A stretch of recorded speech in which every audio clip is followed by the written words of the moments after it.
بسم اللہ الرحمن الرحیم۔ عمرو اور کالی چڑیل سب ہی اس کی اس تبدیلی پر حیران و پریشان تھے، لیکن وہ کافی چڑیلوں سے اچھی طرح واقف تھے، اس لیے مذاق سے بھی کچھ پوچھنے کی ہمت نہ پڑ رہی تھی۔ شام کو جب دلہن بے تحاشا مال و دولت لے کر رخصت ہو کر کنگو جن کے محل میں اتری تو اسے اس کے خوبصورت کمرے میں فوراً ہی پہنچا دیا گیا۔ تھوڑی ہی دیر بعد جب کنگو جن کمرے میں پہنچا تو اس نے گھونگھٹ اٹھانے سے پہلے کوکاف کا بہترین اور قیمتی ترین سیٹ اس کے نظر کر دیا، پھر مال و دولت سے بھرے صندوقوں کی چابیوں کا گچھا اس کے حوالے کرتے ہوئے یہ کہا، آج سے یہ تمام مال و دولت تمہارا ہے، تم اس کی مالک ہو۔ جب اس نے گھونگھٹ اٹھانا چاہا تو عمرو نے فوراً کہا، میری طرف سے بھی اس خوشی کے موقع پر بغداد کی برفی قبول۔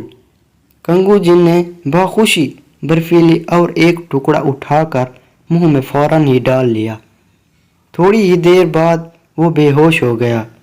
اس کے بے ہوش ہوتے ہی عمرو نے بھاری دوشالہ اتار کر دور پھینک دیا۔ سب سے پہلے قیمتی سیٹ اور کمرے کی دیواروں میں خوبصورتی سے جڑے ہیرے زیورات زمین میں ڈال لیے، پھر سب کی نظروں سے چھپ کر خزانے کے کمرے میں پہنچا۔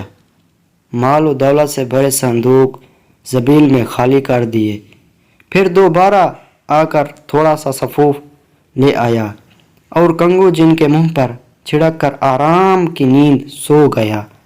صبح کسی کے زور زور سے دستک دینے پر اس کی آنکھ کھلی۔ سب سے پہلے کنگو جن پر صفوف بے ہوشی کی چٹکی بھر کر ڈالی تاکہ وہ اٹھ نہ سکے، پھر دروازے کے پاس جا کر عمرو کالی چڑیل کی آواز میں بولا، ہم ابھی آتے ہیں۔ باہر بہت سی چڑیلیں اور دھم مچا رہی تھی، لہذا مجبوراً عمرو کو دوشالہ لپیٹ کر باہر آنا پڑا۔ اس نے کہا، وہ ابھی تیار ہو کر آ ہی رہے ہیں۔ سب چڑیلیں اس کو لے کر ایک بڑے ہال کمرے میں آئیں۔ ان سے عمرو کو کڑیہٹ محسوس ہو رہی تھی، لیکن مجبوری تھی، اس کو ان کے درمیان بیٹھنا پڑا، لیکن وہ اپنے یہاں آنے کا مقصد نہ بھولا تھا۔ تھوڑی دیر بعد اس نے آواز بلند کر کے اٹھتے ہوئے یہ کہا، میں اس خوشی کے موقع پر اپنے ہاتھ سے آپ سب چڑیلوں کو شربت پیش کرنا چاہتی ہوں۔ یہ سن کر سب چڑیلیں خوش ہو گئی۔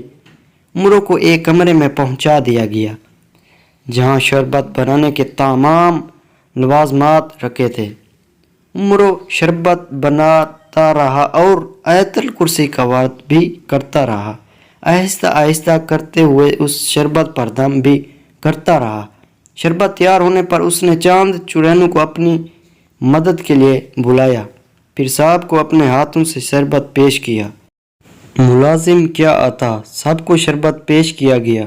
جب سب کو شربت مل گیا تو اس نے اپنے لیے بنائے ہوئے تخت پر بیٹھ کر زور سے تالی بجائی۔ تالی بجتے ہی سب چڑیلوں نے ایک ساتھ شربت پینا شروع کر دیا۔ شربت نہایت خوش ذائقہ اور مزیدار تھا۔ وہ منٹوں میں سارا شربت پی ہی گئیں، لیکن یہ کیا، دوسرے ہی لمحے وہ اپنے بدن کو نوچنے لگی۔ وہ وحشت سے چیخ رہی تھیں۔ وہ سب کچھ دیر تک تڑپتی رہیں اور پھر آہستہ آہستہ جل کر راکھ ہو گئیں۔ ان کے ختم ہوتے ہی عمرو چھلانگ لگا کر تخت سے اترا۔ مال و دولت اور جتنا قیمتی سامان تھا وہ سب جلدی جلدی زمین کے نظر کیا اور ایک ہوائی تخت نکال کر اسے اسلامی ریاست کی طرف چلنے کا حکم دیا۔ حکم دے کر اس پر سوار ہو گیا۔ اپنی اصل شکل میں وہ آنا بھول ہی گیا تھا۔